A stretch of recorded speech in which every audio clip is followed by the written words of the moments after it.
नमस्कार बच्चों, इसके जस्ट पीछे वाले चैप्टर में हम लोगों ने संक्षारण नामक टॉपिक को कंप्लीट किया है। अब इस वीडियो में हम लोग विकृत गंधिता को कंप्लीट करेंगे और हमारा लेसन समाप्ति की ओर बढ़ जाएगा।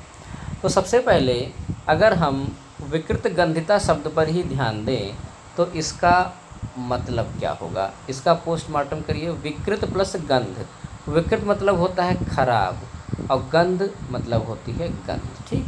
खराब गंध आना, तो खराब गंध से मतलब क्या हुआ है, जैसे रात में सब्जी आप रख दीजिए, उसका स्वाद बहुत अच्छा होता है, रात भर रखा रह दीजिए, गर्मी का मौसम हो रहा है, तो सुबह उठते ही जब उसकी स्मेल लेंगे तो उसकी बड़ी स्मेल ख़राब आएगी।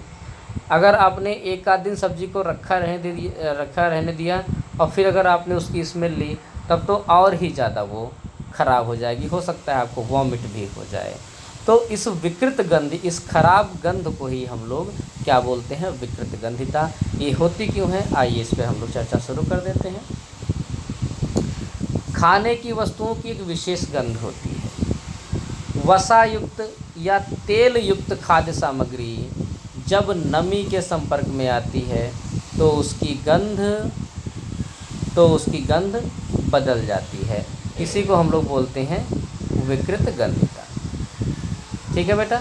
तो नमी के संपर्क में आने पर जिसमें वसा की मात्रा ज़्यादा होती है वो चीज़ें जल्दी ख़राब हो जाती हैं, इसी को हम लोग बोलते हैं विकृत गंधिता। और ये क्यों होती है, जब नमी या वायु के संपर्क में वो चीज़ ज़्यादा रहती है तब। जैसे चिप्स वगैरह, होली वगैरह के सीज़न में चिप्स बनते हैं, पापड़ बनते हैं, इन सबको जो है अगर आप अलग पॉलीथीन में पैक करके ना रखें, बढ़िया से बांध के ना रखें, तो उसमें नमी या वायु का प्रभाव चला जाता है और वो उसके अंदर फफूंद लग जाती हैं, वो सड़ जाती हैं, खाने लायक नहीं रह जाती हैं। और कुछ लोग पॉलीथीन में या कांच के जार में बंद करके उसको महीनों, 2 महीने, 4 महीने तक खूब अच्छे ढंग से चलाते हैं और खाते हैं।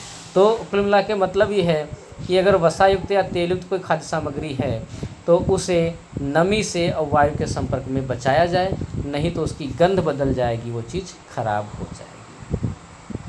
चलिए, अब क्या है विकृत गंधिता ये समझिए और इसके रोकने के उपाय के बारे में चर्चा शुरू कर देते हैं हम लोग। क्या इसके रोकने के उपाय हैं। अभी जैसा कि डिस्कस कर रहे थे हम लोग कि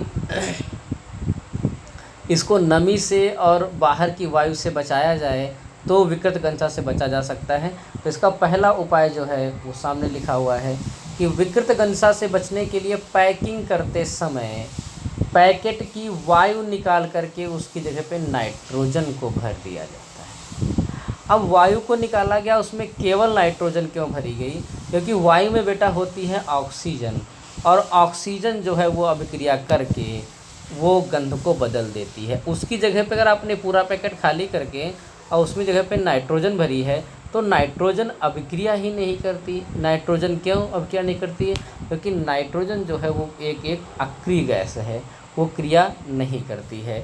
इसलिए हम लोग नाइट्रोजन का, आप लोग खूब देखे होंगे कि 10 रुपये का चिप्स का पैकेट लाते हैं, उसके अंदर मुश्किल से 4, 5, 6 टुकड़े होते हैं चिप्स के, कहते हैं इसमें तो हवा भरी हुई है। तो बेटा वो पैसा जो ले रहे हैं वो हवा का ही पैसा ले रहे हैं एक्चुअल में। क्यों, क्योंकि उसमें पैकेट को खाली करके नाइट्रोजन फिलिंग की गई है, नाइट्रोजन को भरा गया है। नाइट्रोजन के भरना ही जो है खर्चीली विधि है, नहीं तो जो 4-5 टुकड़े होते हैं उसको तो आधा आलू भी नहीं है।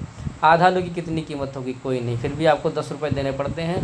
क्यों, क्योंकि वो नाइट्रोजन उसके अंदर फिल की गई है। बिना नाइट्रोजन के इतने लंबे समय तक आप तक चिप्स वगैरह पहुंचाना जो है संभव नहीं हो सकेगा। अगला तरीका है कि डब्बों के अंदर टिन की पॉलिश करके विकृत गंधिता से बचा जा सकता है।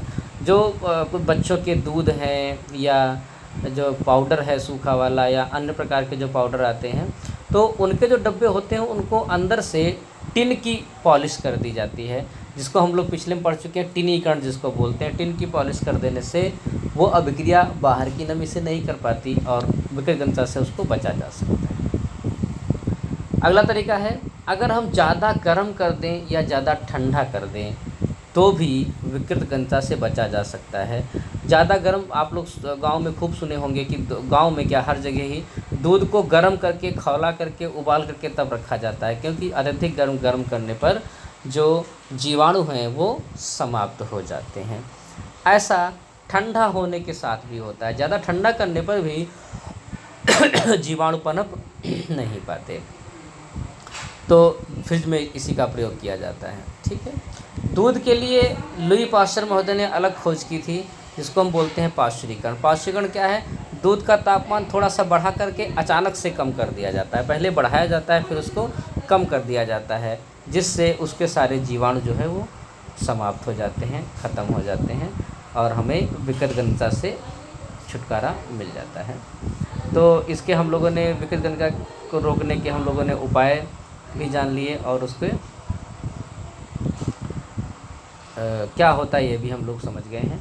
आप लोग एक नाम और सुने होंगे, अजीनोमोटो। ये खूब मिलाया जाता है खाद्य सामग्री में, जिसका नाम क्या है? Ajinomoto monosodium glutamate. ये क्या है? ये सोडियम बेंजोएट एक ऐसा पदार्थ है जो खाने के साथ में मिला दिया जाता है, जिससे चीज़ें बहुत देर तक ख़राब नहीं होती हैं। तो बेटा ये लेसन के जो नोट्स हैं, जो थ्योरी है वो कंप्लीट हो गई है। अगले वीडियो में हम लोग जो है ये कुछ क्वेश्चंस इंपॉर्टेंट हैं एनसीईआरटी के आपके सामने देख रहे होंगे, इनको भी हम लोग करेंगे और समझेंगे कि इनसे भी क्वेश्चन जो एग्ज़ाम्स में आते हैं। फिर रासायनिक संकेत के बारे में चर्चा करेंगे और फिर हमारा वीडियो पूरा का पूरा कंप्लीट हो जाएगा। तब तक हमारे साथ आप लोग बने रहिए। नमस्कार।